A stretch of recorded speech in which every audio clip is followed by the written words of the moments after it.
This is assuming we survive, and this is Blackest in UAP style.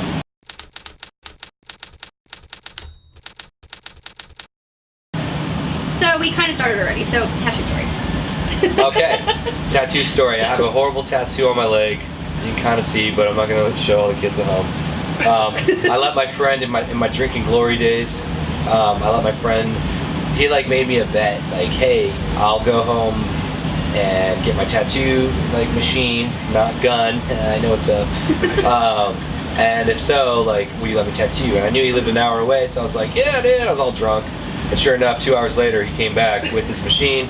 He tattooed a bunch of weird stuff, but the prize of my tattoo is Ma Vida Loca, because I don't mess around. Because I grew up in the hot streets of Orange County. Hot streets of Orange County. Yeah. So, California, because I know there's a few different Orange counties. Yeah. New York's like the main one, but... Well, no, California's But like yeah, so the next day I woke up with that tattoo, and like, oh, it's not a Sharpie marker, okay? And, It's legit. and it's my only though. tattoo. It's my Right. only tattoo. All the rest of my band members are full blasted. That's your only tattoo? Yeah, that's it. And then I got a couple sweet lighter burns that I did in like 7th grade, which is cool. Good. Do you want to tell those stories?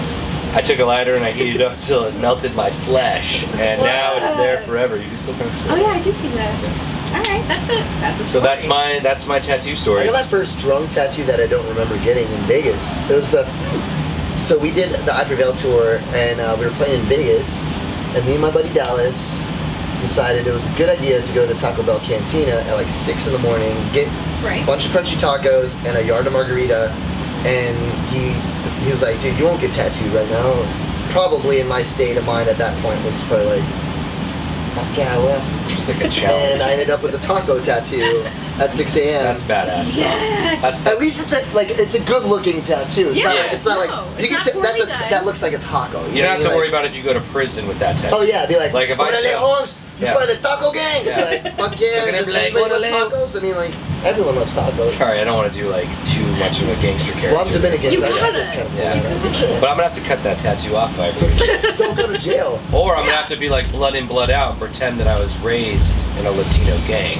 Hey, dude. And my you have a gang Latino name, brother. hey man, my gang name's Sneaky, eh? Because I like sneak around. And then they'll utilize me as a spy. Oh my god, am I writing a movie right now? You are. Holy Do I get crap. copyright of this? Of course. Or like, You get mad money, bro. Bad money. We're gonna make it after this interview. Yes. Oh, we're gonna God. start. Sorry, Metro Station. Show's canceled.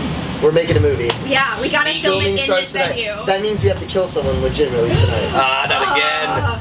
Who It's do been we? a long tour. Well, You I wanna killed, kill each other, Well, I killed or- like 3 No. ants on the walk up here, so I feel like I've earned my stripes. How You're good. dare you? Man, They just were like- innocent. They were in my way. But did you get it for the film? No, Now we gotta do it I again. can't do that again. Reshoot. We're already in We gotta reshoots. reshoot. Jeez. Well, let's talk about this tour, because like it's kind of cool. Metro Station, 10 years they're celebrating. Yeah. You guys are also kind of celebrating 10 years because you started in 2007. It's been a while, definitely a wild ride. And I feel like for us, the coolest part about this tour especially is like, yeah, it's 10 years. It's 10 years for us, it's 10 years for them. And this is definitely, I feel like in a weird way, transition for both our bands. Our band being like, you know, we just put out our first full length, Right. June 24th, last year on World Tour. Right. Our first time ever doing the full length. We've done EPs prior to that. But for us, our transition is our sophomore record, which is a big deal to us. We've already written, I think, 16, 17 songs towards the new record. Don't know if all are gonna make it, which songs are gonna make it. We're not to that point yet, but it's just definitely a big transition point for our band. But then it's also a big transition point for Metro Station, since this is their farewell tour, and they're all such great musicians, and they're about to start their new musical endeavors. Right. So, and I think the other cool thing is like we're on tour with our homies. You know what I mean? It's our first national tour ever was the Supervillains tour. So it's Falling in Reverse, Attila, and Metro Station, and that's when we became friends with all those bands and family with all those bands. And here we are, you know, on their farewell tour, and they asked us to be part of it, and we're so honored to be a part of that and share this, I guess, the end of this journey as Metro Station with them. You know, it's an honor, and they're just great people. So, and we get to see a lot of people that we haven't seen since that first national tour. So that's also really cool. So, Retweet. Yeah, it's been awesome. The tour's incredible. It's definitely like predominantly like female crowd, which like we're used to playing I guess more of a mix, or maybe not. I mean, not like it matters, but like. But we like, do play when we like go, a heavier crowd. Yeah, yeah. Right. Like it's really cool to see a lot of the girls like getting into like, you know, our brand of pop punk, hardcore, easycore, whatever Right. people want to genre our band as. But yeah, it's been awesome. So yeah, it's really cool. And there's dudes too, of course. You know, cool dudes. Not There's a lot some of them. dudes. Not a lot of them. Yeah. No. There's Yeah, but like Enough. it's cool to see when the girls start pitting and stuff, you know. Yeah. Get a little wild. with Last it, night the like- girls got wild. I literally was like, so we have this thing like every night I pick out someone in the crowd and I get all the dudes in the middle of the stage and I have one girl crowd surf. Well, the one girl escalated into the whole building of girls Yeah, crowd it was surfing cool. all night. It was And I was cool. like, I only said one, but yeah, go for it. And I looked at the dudes. I was like, do not drop anybody, please. Like, Yeah. Hey, dude, props to those dudes because they did not drop any Right. single girl. Yeah, it was cool. Like I think so many people last night never even thought they would ever crowd surf. Maybe, I don't know. Like they went for it though. So Yeah, it's a little that's right. dangerous though. Like I'm not gonna say that it was still a great draw, but it wasn't thick to the point where towards the end of the crowd the line. Yeah, there's definitely a cliff. There at could the have end of- there could have been But all an the dudes were injury. great. All There the could have been an dudes did not injury. let anybody fall. So We caught everyone, and yeah, it was cool. Everyone survived. Yeah. Yeah. So speaking of crowd surfing, I've seen some recent videos of you crowd surfing yourself from like the backs of venues or like wherever the heck you are. So how have you perfected the crowd surf? I don't think I have. Has I anyone think- dropped you? No, I've never been See? dropped. He's gonna get dropped tonight. good. I'm so sorry. No, but- knock on wood. I'm good. I'm okay, solid. okay. I feel like, and any band can feel the same way. You walk into a venue and the venue has personality alone. Before the crowd even gets into the venue, the venue has a personality. And you can really look and gauge a venue and be like, look, this is like perfect to jump off of this, or you just kind of feel out the venue. And It's like going to a skate park and being like, I'm gonna go up to that ramp, nollie tray flip, land, go over to that rail. So you're kind of like looking at the bar. You're like, I'm gonna run across that bar. I'm gonna hang from that chandelier, swing in like Indiana Jones, sweep some damsel off her feet, land on the stage, perfect landing. I need that to happen tonight. Well, the In thing that also that particular- helps.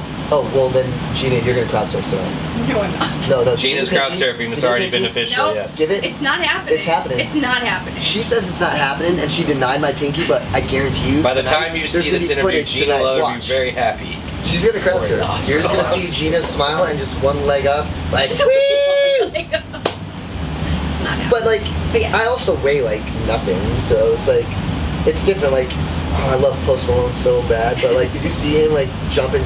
I would have caught him. I would have let him like I would've crush trusted me. you, I yeah. would have tried, but I don't weigh that much, so it's not that bad. I think. Right. Plus, like, it's all about the energy in the room. You have to gauge everything by the energy in the room, and kind of seems fortunate that every tour we do, like, there's just so much energy constantly in the room and positive energy. So, they'll catch me, hopefully. Have you ever crowd surfed?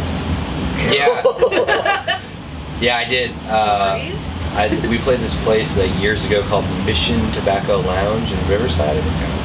And we used to do this bit. We still do it once in a while, where I would like take the mic and Adrian takes the guitar. And I was like super like into the moment, and I just jumped into the crowd, and like they caught me last second to the point where like my face just tapped the floor, and they picked me back up. It was pretty epic. Here's the thing. No one really caught me. It was just a lucky. Right. I love It was Last almost minute like grab. yeah, it was like graceful or whatever, however you want to Here's describe the it. thing about that whole situation, and we got it on slow-mo in one video. The video's out there What? somewhere. I don't know. Someone has it, but Someone send that to us. Phil is singing. I'm playing guitar, and I'm looking at Phil. I'm like, dude, we're killing it right now. And this is like back in the day, and there's a group of girls to his right, and there's a group of dudes to Oh, yeah, his that's left. right. Okay. Phil goes for the group of girls I was to like, the right. "Come here, ladies." Why? He jumps. I blame whiskey. I blame whiskey. I just saw him gradually just like jump, and everyone's reaction was like, really? And then sink, but you bounced back so Yeah. fast. But I bounced up like rubber ninja. band man or Yeah. Okay. whatever you want to call that platform. You survived. Platform bouncing back man. It was a boing, and then that was it. So, show went on. Yeah. And that was like my worst show on guitar of all time. But hey, You wouldn't even play guitar. I know exactly. I was not. It's very true. Very true statement. So finally, what is a piece of advice that you've gotten in the last 10 years that's really stuck with you guys? 10 years. There's a lot of advice in 10 years. The first thing that pops to your mind.